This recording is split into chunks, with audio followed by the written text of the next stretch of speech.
Tenía que sobrevivir, de Roberto Canessa y Pablo Bierzi. Cómo el accidente de los Andes inspiró mi vocación para salvar vidas. Primera parte. Capítulo 1. ¿Cuál es la frontera entre la vida y la muerte?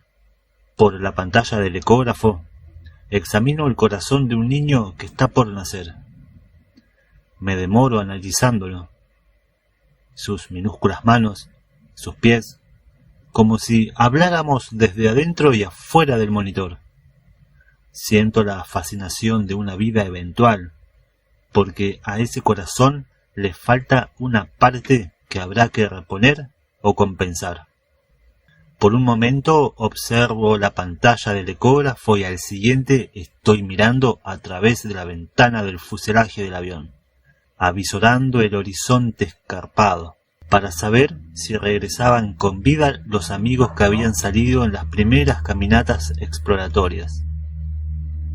Desde que escapamos de la cordillera de los Andes el 22 de diciembre de 1972, después de estar más de 2 meses perdidos, vivo formulándome una sucesión de preguntas que cambian con el tiempo.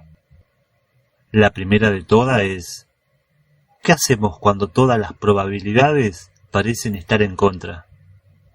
Me vuelvo hacia la madre embarazada en la camilla.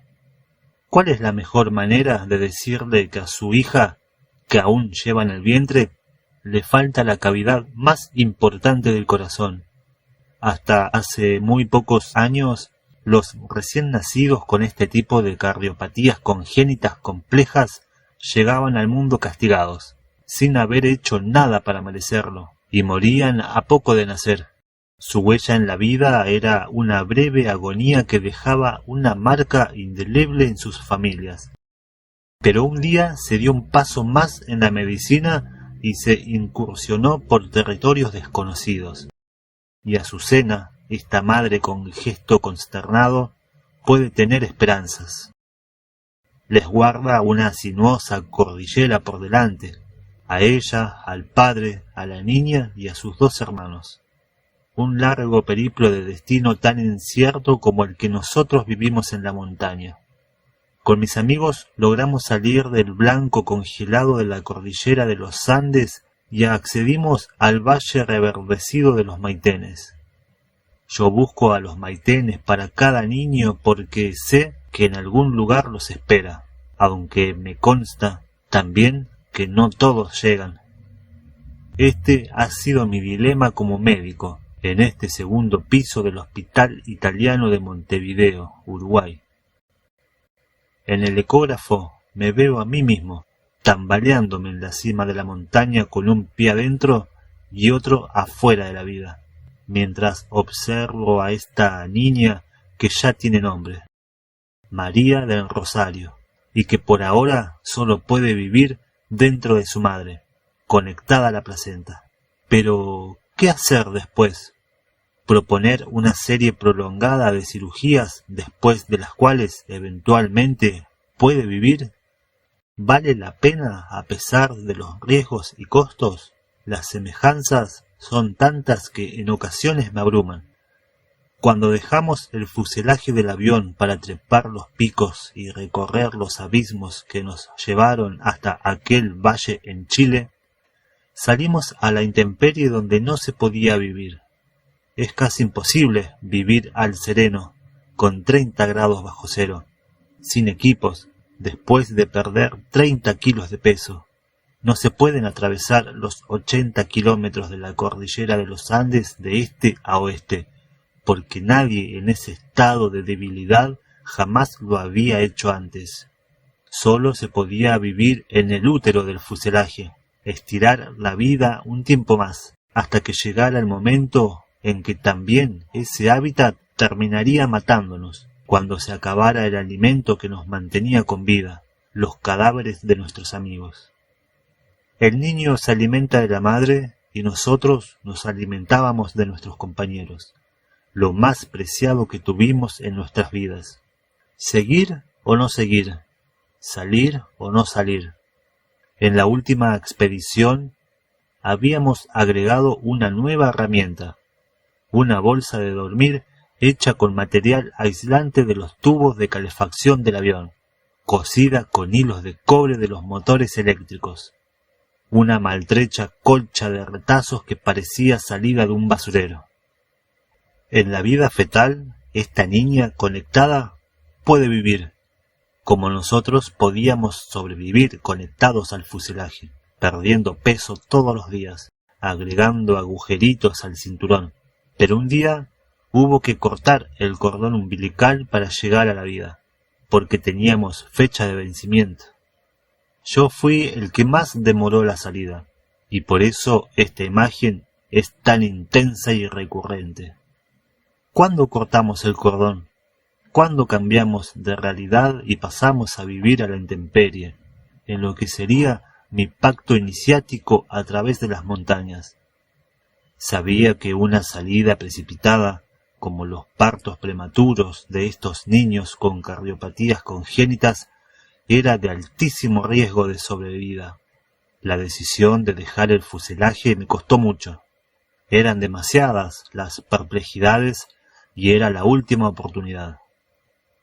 Nando Parrado respetaba mis dudas porque él también vacilaba, aunque no lo podía manifestar para no desanimar al resto de los sobrevivientes del accidente, porque eso sería acelerar la caída. Con cada uno que moría, todos moríamos un poco. Cuando Gustavo Cervino nos anunció la muerte de Numa Turcati, uno de los amigos más valientes y nobles de la montaña, se precipitó mi decisión de salir. Ya era hora de abandonar la placenta del fuselaje, de nacer con un corazón que no estaba preparado para el mundo exterior. Arturo Nogueira, otro de mis amigos que también murió, me dijo un día: «Qué suerte tenés, Roberto, que podés caminar por los demás». El 13 de octubre de 1972, cuando choqué en el avión contra la montaña, tenía 19 años y estudiaba segundo año de Facultad de Medicina. Jugaba al rugby y Lauri Zurraco era mi novia. Lo que hice en esos 70 días fue un intensísimo curso de medicina de catástrofe, de supervivencia, donde la chispa de mi vocación médica tuvo que convertirse en llamarada. Vivimos el más cruel laboratorio de comportamiento humano, donde los cobayos éramos nosotros mismos, y más desconcertante todavía, teníamos conciencia de que lo éramos. Nunca escuché hablar de un laboratorio tan bizarro y tan siniestro. Aprendí armas nuevas. Sanarse es la actitud de sobrevivir sin importar los golpes. Nada de lo que hice después se pudo comparar con semejante nacimiento. En los hospitales donde trabajo, algunos colegas me reprochan, a mis espaldas o mirándome a los ojos, el ser abayazador, demasiado impetuoso, un bólido que no respeta las convenciones, algo equivalente a lo que me ocurrió con mis compañeros en la montaña. A los parientes no les importan las normas que rigen en la corporación médica, porque ellos entran y salen. Las mías son las formas de la montaña, duras, implacables, afianzadas en el yunque de la naturaleza agreste, en su estado más primario, que sólo buscan un único resultado posible, la incesante lucha por seguir respirando. Capítulo 2. 13 de octubre de 1972. Cuando cierro los ojos, a menudo viajo por el tiempo y el espacio, y me estrello contra el Valle de las Lágrimas, el día que ocurrió el accidente. Hasta ese momento, vivíamos en un universo previsible y de repente se produjo una fractura. Quedamos sumergidos en un entorno sin tiempo cronológico, en otra era. El 13 de octubre de 1972 eran las 15:29 horas cuando miré a través de la ventana del avión. Me sorprendió ver los picos de los Andes que pasaban tan próximos a las alas del Fairchild 571.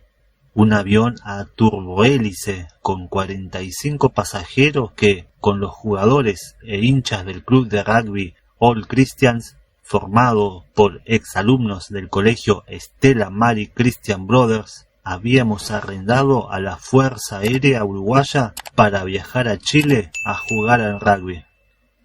De pronto caímos en un pozo de aire interminable, otro más profundo todavía. El avión intentó trepar y ganar altura. El piloto llevó los motores al máximo y estos rugieron impotentes porque no tenían la fuerza suficiente. Un minuto después vino aquel golpe funesto. El ala derecha golpeó contra la cumbre. Cortó el avión al medio con una explosión seca, violenta, con un ruido de hierros que se destrozan entre sí y una caída vertiginosa. Nos sacudimos como si estuviéramos en el ojo de un huracán. Comenzó una sucesión de saltos, golpes y explosiones estridentes que me aturdieron.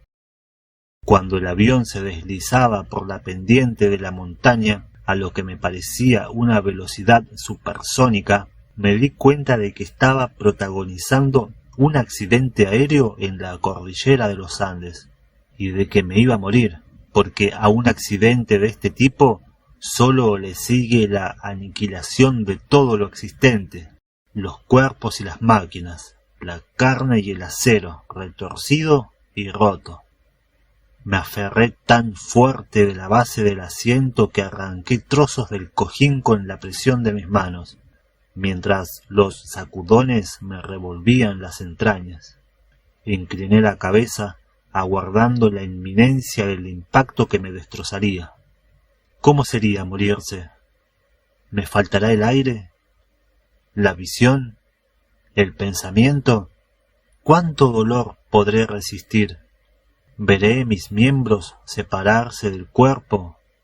¿Hasta cuándo tenemos conciencia en el instante previo a la muerte? ¿Cuándo perderé el sentido? Ni bien el avión se detuvo con violencia, mi cuerpo atado por el cinturón de seguridad fue lanzado junto al asiento por la catapulta de la inercia a estrellarse contra el respaldo del asiento delantero, que también había volado hacia adelante, arrancado de sus guías hasta apilarse próximo a la cabina de los pilotos. Pero sigo respirando. Pensé que la muerte era eso mismo, porque no podía convencerme de que no había ocurrido, aunque jamás podría imaginar lo que vendría después. Una muerte encapsulada, en pequeñas dosis, gota a gota. El desvanecimiento duró milésimas de segundo. Desperté sin ver del todo, y no comprendía lo que sucedía. Estaba mareado, muy dolorido, aunque no sabía qué era lo que me dolía. El espacio se empezó a poblar de gemidos y lamentos, con un intenso olor a combustible. Miré hacia atrás, a la abertura desgarrada de la cabina, y era irreal. El fuselaje se había partido a la altura de la ventanilla número 8. Le faltaba una parte del avión y la cola. Vi la montaña que nos rodeaba y sentí una ventisca inclemente que barría todo a su lado y nos castigaba como latigazos. Hacia los costados divisé zombis que se incorporaban, cabezas y manos de resucitados que se movían de entre los asientos retorcidos y arrancados de cuajo de sus bases. El flaco Vázquez, en el asiento a mi lado, del otro lado del corredor, me miraba con nostalgia. Estaba pálido, confuso, en shock. Alguien a mis espaldas movió o quitó asientos y hierros que me inmovilizaban. Apenas me volví, distinguí a mi amigo, Gustavo Servino. «¡Qué suerte que estás vivo!», pensé, mientras él me miraba como diciendo «¡Qué suerte que estás vivo!». Sin hablarnos, nos preguntamos «¿Y ahora qué hacemos?», y simultáneamente «¿Por dónde empezamos?», mientras Carlitos Páez, en shock, solo atinó a decirme una comprobación que no quería creer. «Canesa, ¿esto es un desastre?» Percibí que el flaco Vázquez tenía la pierna herida y había que detener la hemorragia. No tenía ni un segundo para vacilar. Esa impronta de la celeridad pautó la primera parte de mi pasaje por la montaña. No es que no pudiera dudar, no tenía tiempo para hacerlo. Cuando comencé a moverme, tropecé con algo, o alguien. Era Álvaro Mangino, que estaba tirado bajo un asiento, con una pierna atrapada entre los hierros. Gustavo levantó el asiento mientras yo arrastraba el cuerpo de Álvaro. Tenía la pierna derecha prensada debajo de los hierros retorcidos, donde se descansaban los pies. Cuando conseguí sacarla, descubrí que colgaba inanimada. Tenía el hueso fracturado. Le pedí a Álvaro que se concentrara en otra cosa, y con un movimiento rápido y firme coloqué el hueso en su lugar. Álvaro soltó lágrimas de dolor, pero no emitió ni un gemido. Le presioné la zona fracturada con trozos de una camisa que Gustavo me alcanzó, hasta que se nos ocurriera algo mejor para entablillarlo, después en una segunda o tercera recorrida. Al siguiente que vimos fue al corpulento de Enrique Platero, que nos mostró, como si no fuera su cuerpo y sin emitir una queja, un trozo de metal que tenía clavado en medio del estómago. No sabíamos a qué profundidad. Gustavo le pidió que no mirara, y se lo arrancó, dejando un trozo de grasa peritoneal afuera, que empujó adentro del estómago y lo vendamos con una camiseta de rugby. Enrique dijo: «Gracias». En pocos minutos, la temperatura de 24 grados en el avión en vuelo bajó a 10 grados bajo cero en el fuselaje partido en la nieve. De los bolsos que no volaron de los portaequipajes en la caída, empezamos a rescatar abrigos y camisas para rasgar e improvisar vendas para curar heridas. Pero no éramos los únicos que trabajábamos.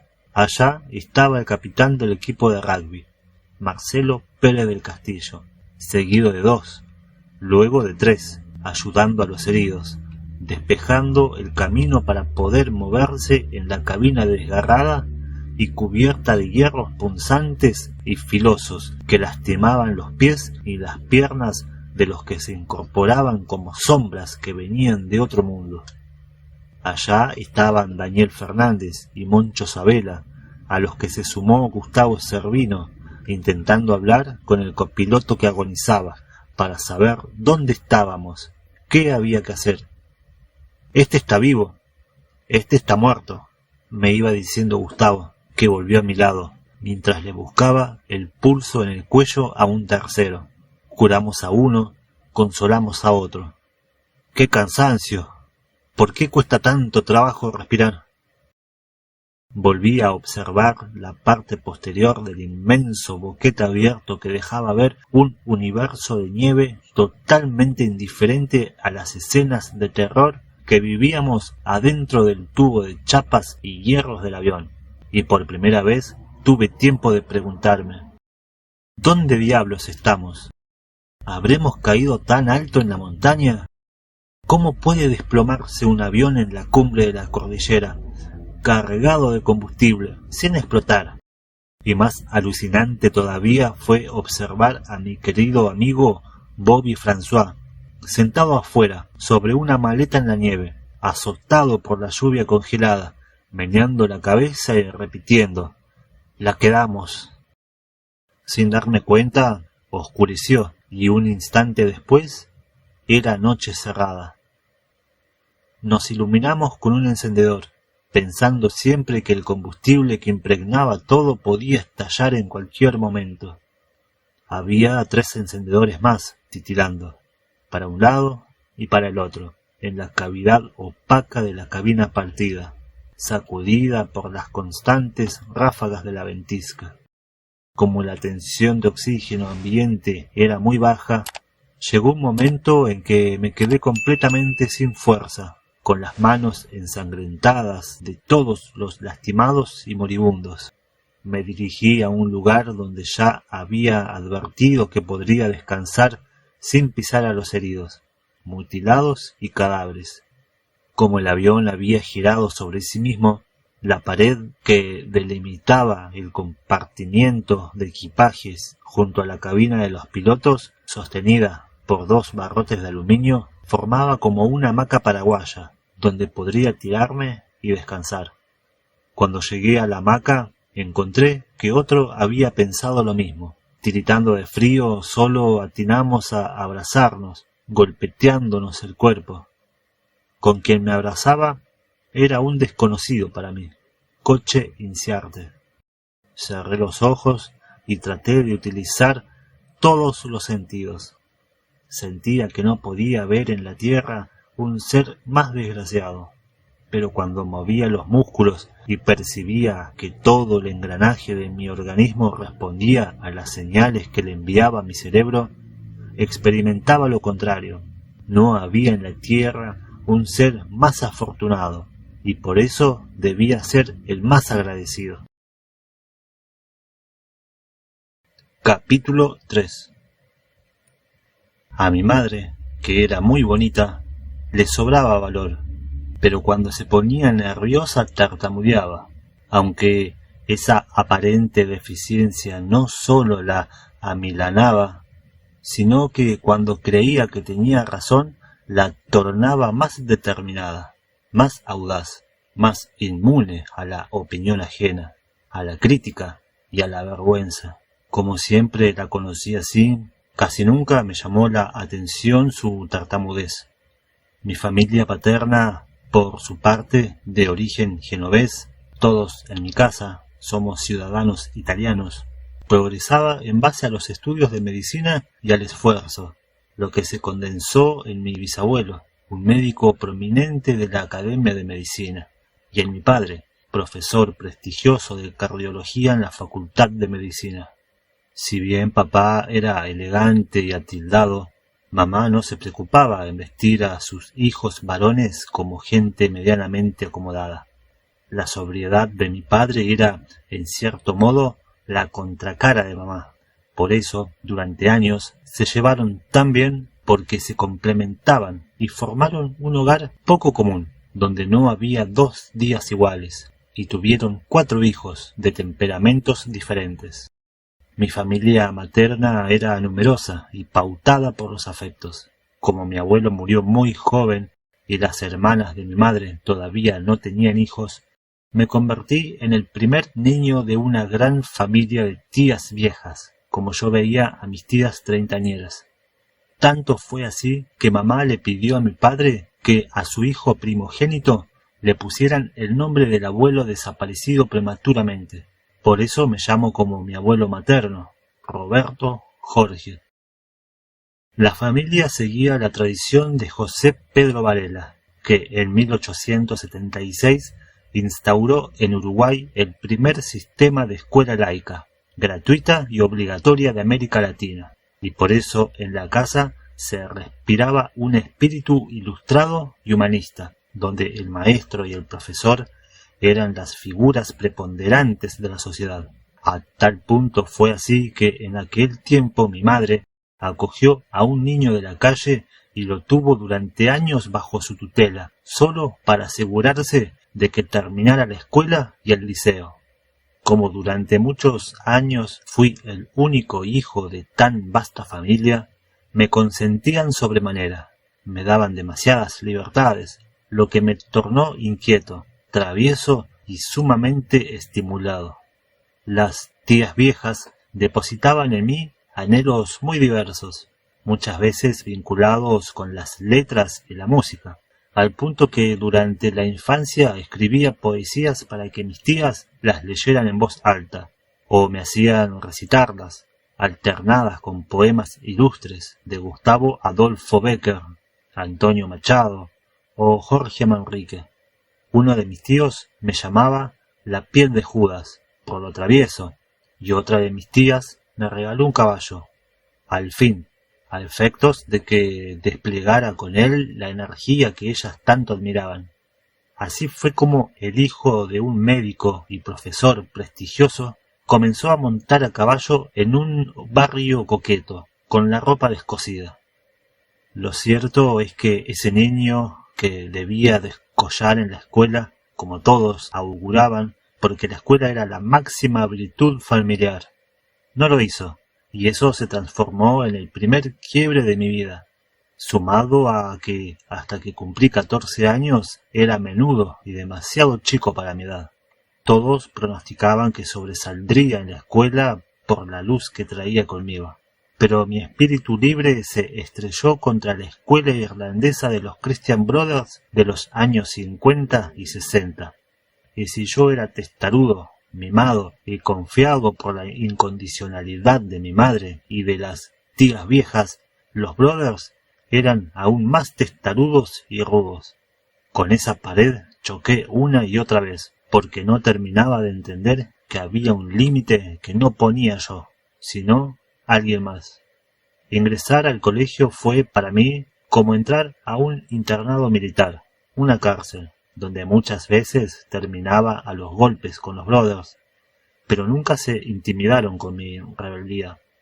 Los Brothers, para quienes la actitud siempre fue más importante que los logros académicos, sentían por su parte que estaban domando a un potro salvaje, mientras que a mí me resultaba imposible entender cómo funcionaba el sistema. Los Brothers le dijeron a mi madre que claramente yo era un niño diferente de los otros alumnos, pero que ellos no estaban dispuestos a negociar sus pautas pedagógicas, donde la disciplina férrea pero justa, así como el rugby, eran dos de sus puntales. Le dijeron que solo me toleraban sin expulsarme como a tantos otros, porque entre todos los estropicios que hasta entonces había hecho, jamás descubrieron una mentira, lo que me pondría, por mínima que fuera, de patitas en la calle en el mismo instante que ocurriera. Pero por más que buscaron ese desliz, consultando con todos los profesores que me educaban, nunca lo encontraron. Lo cierto es que al fin, tras golpearme tantas veces con la pared, empecé a descifrar los códigos de esa nueva sociedad, y los Brothers comenzaron a entenderme a mí. En tercer y cuarto año del liceo, cuando tenía 14 y 15 años, los propios Brothers me dieron dos de las principales responsabilidades de la clase: jefe de la casa Ioma, uno de los grupos en que se dividía para competir en saberes y en deportes, y el rol de prefect, líder de la clase. No dejaba de ser una paradoja que, cuando tuvieron que elegir a un referente, me designaran a mí, el peor del grupo, al más indisciplinado, el que más trabajo les daba. Cuando fui a preguntarles por qué habían tomado semejante decisión, el brother Brendan Wall, mi actual amigo, me respondió: ¿quién va a comprender mejor a los bribones que un bribón retirado? A los 16 años me empezó a ir bien en la etapa siguiente al liceo, el preparatorio para ingresar a la facultad, que nunca dudé que sería medicina. Al mismo tiempo, cada día jugaba mejor al rugby y desarrollaba los músculos con tanta avidez y vigor como si quisieran resarcirse de mi época de alfenique, que lo que en un tiempo fue ausencia, luego se me convirtió en apodo, músculo. Incluso cambié de posición y dejé de jugar de medio scrum porque tendía a hacer demasiadas jugadas individuales y terminé jugando en la posición que mejor se adaptaba a mi carácter, el wing 3/4, el último de la línea, el último en tener la pelota, porque después de mí no quedaba nadie y podía hacer con ella lo que se me antojara. En 1971 alcancé un logro que me llenó de orgullo. Pasé a jugar en la selección uruguaya de rugby. Uno de los hechos singulares de mi familia es que en mi infancia solían dejarnos a nosotros, los niños, pasar los fines de semana en la chacra de doña Elena Bieli, que trabajaba en nuestra casa como niñera. Era una humilde granja en Las Piedras, en las afueras de Montevideo. Mis hermanos extrañaban a mis padres, pero yo de inmediato me adaptaba al nuevo hogar que tendría por 2 días. un hogar en el que se realizaban tareas, para nosotros rústicas y misteriosas, que luego descubrí me interesaban sobremanera. Araban la tierra con un buey, cultivaban hortalizas, tenían una viña con la que hacían vino, criaban cerdos que cada tanto carneaban y elaboraban todo tipo de embutidos. Yo, muy niño, participaba de la faena como un peón cualquiera, porque la relación con Elena se invertía en su granja. En casa de mi familia ella era la empleada, pero en su casa el peón era yo, cosa que me fascinaba. Llegaba pulcro y limpio, y poco después estaba carneando cerdos y elaborando embutidos, sucio de sangre y carne, como un cirujano en un hospital de sangre de combate.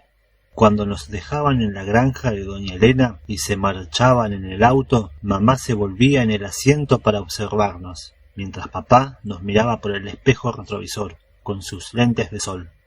En cierto sentido, soy la convergencia de esa escuela de profesionales universitarios de la familia de mi padre, de los principios humanistas y los vínculos afectivos estrechamente entrelazados de la familia materna, así como el mundo humilde y campesino de la familia de dona Elena Bielich. Si jamás obedecí las convenciones sociales, mi madre, mucho antes que yo, tampoco lo hacía. Ella no obedecía las pautas formales y, sin decirlo, me enseñó a hacerlo. Un día de mi niñez, varios años antes de la travesía de 1969 de Armstrong, Collins y Aldrin, estaba conversando conmigo en mi dormitorio y me dijo: «Vos sabés, Roberto, que si un día decidís ir a la luna, podés contar conmigo para que te prepare el equipaje». Por eso, cuando veía a Armstrong por televisión pisando la superficie de la luna, observaba a mi madre, que estaba a mi lado tan absorta como yo. ¿Lo había dicho en serio? Antes de casarse, en una oportunidad, mi madre fue a golpearle la puerta de la casa al profesor de clínica médica, porque había reprobado a mi padre, creía ella, injustamente. Eso debe de haber provocado en mi padre tanta admiración como zozobra. Y si en la primera época la diferencia de sus caracteres los complementaba, luego ese mismo comportamiento excéntrico debe de haber sido la gota que fue horadando día a día el vínculo, y terminó distanciándolos hasta que un día mi padre se fue y todos sufrimos cuando el hogar terminó fracturándose. Mamá no solo no tenía miedo a nada, sino que tampoco tenía filtro. Entre la idea y la acción no había intermediarios, y fue con esa determinación y esa certeza que me quiso y me apoyó siempre. Su hijo primogénito. Fue con esa energía y esa determinación que nadó contra la corriente y me llevaba con ella para que aprendiera a bracear en aguas turbulentas. No temas, Roberto. El miedo es una fantasía. Pásale por arriba y verás que se desvanece. Fue con esa energía y esa determinación que la tuve, todos los días, conmigo en los Andes. Fue con esa energía y esa determinación que todos los días de mi vida, cuando regresé de la montaña, me llamaba o quería ir donde yo estaba, para vigilarme de cerca, para asegurarse de que no me perdería de nuevo.